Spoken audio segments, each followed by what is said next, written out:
સુરતમાં સ્થાનિક સ્વરાજ્યની ચૂંટણી પૂર્વે જ શહેરમાં ડબલ ડેકર બસનું ટ્રાયલ રન લેવામાં આવ્યું છે.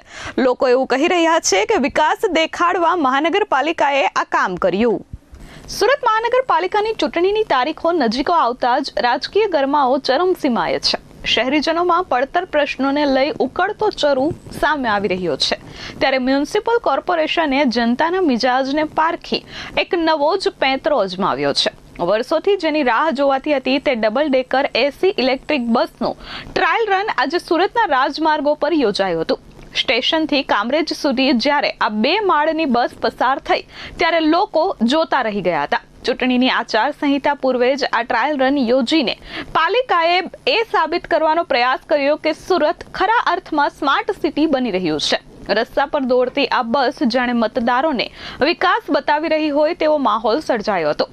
સુરતની જનતા માટે સારા સમાચાર એ છે કે આગામી ડિસેમ્બર મહિનામાં શહેરને 2 કાયમી ડબલ ડેકર એસી ઇલેક્ટ્રિક બસ મળી જશે. આજે જીએસઆરટીસી દ્વારા આ બસનું ટ્રાયલ લેવામાં આવ્યું હતું.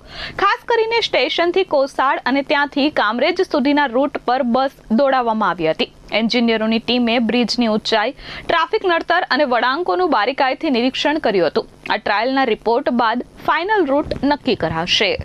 Bureau report S24 news Surat.